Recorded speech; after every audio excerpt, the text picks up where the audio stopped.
มาทุกคนมื้อนี้หน่อยจะพาทุกคนมาเฮ็ดแผ่นข้าวซอยด้วยข้าวซึ่งว่าหลายคนขอวิธีการเฮ็ดแบบละเอียดมามื้อนี้หน่อยมาเฮ็ดให้แล้วเด้อเริ่มจากพาทุกคนมาเลือกซื้อข้าวอยู่ตลาดเลยเม็ดข้าวของมันก็จะเป็นแบบนี้เลยทุกคนเป็นเม็ดที่ว่าค่อนข้างออกมนๆหน่อยๆแบบนี้นะอยู่บ้านน้อยเขาเจ้าจะเอิ้นว่าข้าวจ้าวเฮ็ดข้าวฟืนข้าวซอยโดยเฉพาะส่วนหลายจะเอามาจากพม่าหรือว่าเมืองสิงห์พู้นล่ะอยู่นี่ขายแม่นโลหนึ่ง22,000กีบเด้อทุกคนมื้อนี้เราจะเฮ็ด2โล ได้ข้าวมาแล้วก็เอาข้าวมาแช่หน่อยแช่ข้ามคืนเลยเพื่อให้ข้าวมันเปื่อยดีหั้นนะหลังจากแช่ข้าวได้ที่แล้วล่ะตื่นเช้ามาเราก็เอามาโม่ก่อนที่ว่าจะเอาข้าวมาโม่มาบดแบบนี้แม่นเราต้องล้างดีๆก่อนเด้อทุกคนล้างเพื่อว่าให้กลิ่นความส้มของข้าวกลิ่นสาบข้าวอะนะออกไปหมดแล้วก็จึงเอามาโม่มาปั่นก็จะได้หน้าตาแบบนี้เลยเป็นนำข้าวแบบนี้ หลังจากได้นำเข้าแบบนั้นแล้วก็มาฮอดขั้นตอนของการเฮ็ดข้าวหัวข้างน้ำปะไว้มื้อนี้ข้าวเราเฮ็ด2โลแม่นน้ำเราก็จะใส่2ลิตรเด้อข้างน้ำปะไว้แล้วบัดนี้เราก็จะมาพองข้าวหัวจ้องที่ใส่นี่ก็ประมาณนี้เด้อทุกคนเทียบกับฝ่ามือก็ใหญ่กว่ามือหน่อยแล้วก็เล็กก็แบบในวิดีโอเลยมื้อนี้เราเฮ็ด2โลข้าวหัวเราก็จะเอา4บวงเด้อทุกคนถ้าว่าไผเฮ็ดโลหนึ่งก็เอาแต่2บวง ตักข้าวหัวสีบวงไว้ในชามต่างหากแล้วจากนั้นก็เอาน้ำร้อนที่ว่าเราต้มปะไว้หั้นนะน้ำฝดๆเลยถอกใส่คนหนึ่งถอกแล้วก็ให้อีกคนหนึ่งคนขั้นตอนนี้คือต้องคน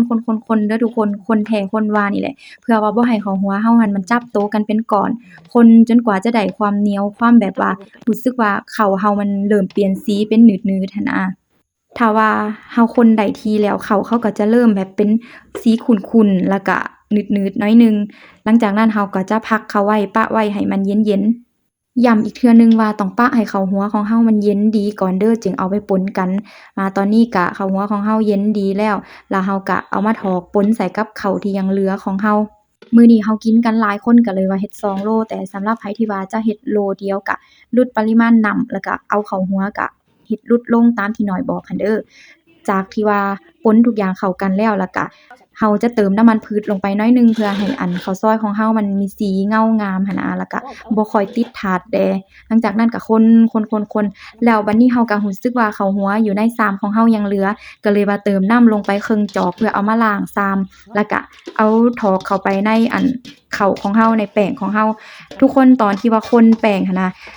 กะเอาโลดถ้ารู้สึกว่ามันขุ่นโพดก็เติมน้ำลงไปจักเล็กจักน้อยก็ได้บ่เป็นหยังแต่ว่าอย่าเติมหลายเพราะว่าถ้าเราเติมน้ำหลายโพดมันแล้วมันก็จะเฮ็ดให้บ่เป็นแผ่นดีบ่เหนียวนุ่มหั้นนะและตอนนี้ส่วนที่เป็นแป้งเป็นข้าวของเราก็ผสมเรียบร้อยได้ที่แล้วหน้าตาก็จะได้แบบนี้เลยทุกคนมันก็จะเป็นสีแบบสีเดียวกันหั้นนะบ่แยกสัดแยกส่วนแล้วก็เตาของเราก็กำลังจะพร้อมแล้วรอท่าแต่น้ำในหม้อนี่ฟด ต้องได้ใส่ฟืนหลายๆเฮ็ดไฟลุกดีๆเฮ็ดไฟแรงๆเด้อทุกคนและตอนนี้ทุกอย่างก็พร้อมแล้วมาทุกคนเรามาเริ่มเฮ็ดกันเลยก่อนอื่นหมดเอาน้ำมันทาลงไปในถาดก่อนน้ำมันที่ใส่ทานี่แม่นน้อยใส่เป็นน้ำมันแอกเด้อน้ำมันแอกหรือว่าน้ำมันที่ว่าอยู่สันหลังของกระดูกหมูหั้นนะหรือไผจะใส่เป็นน้ำมันไข่แดงก็ได้เราจะตักแป้งที่เราผสมไว้หั้นใส่ลงไปในถาดเลยแล้วหลังจากนั้นก็กิ้งๆๆให้มันค่อนข้างว่าสม่ำเสมอกันทุกส่วนหั้นนะ และตัวนี้แม่นแผ่นทำอิฐที่ว่าเราลองเฮ็ดก็ถือว่าใช้ได้แล้วทุกคนถ้าว่ามันขึ้นฟูแบบนี้นะจับออกเลยต้องค่อยๆเด้อขั้นตอนนี้เพราะว่ามันค่อนข้างร้อนหลายพื้นที่ก็จะมีวิธีการนึ่งแผ่นนึ่งแป้งของเขานี่นะแตกต่างกันแต่ว่าอยู่ในเขตพื้นที่ของน้อยแม่นส่วนหลายเวลาเฮ็ดกินแม่นจะใช้วิธีนี้เพราะว่ามันเป็นวิธีดั้งเดิมที่ว่าพ่อแม่ปู่ย่าตายายพากันเฮ็ดมาแต่กี้แต่ก่อนแล้วหั้นนะแล้วก็เราก็สืบทอดมา ตัดภาพมาที่แผ่นข้าวซอยของเราหน่อยม่วนบ่งามปานใดเด้อทุกคนแต่ว่าเนื้อแป้งเนื้อข้าวซอยน่ะมีความเหนียวนุ่มแรงและสีก็งามอีกเป็นสีขาวขุ่นแบบสีของข้าวซอยที่ถูกต้องหั้นนะ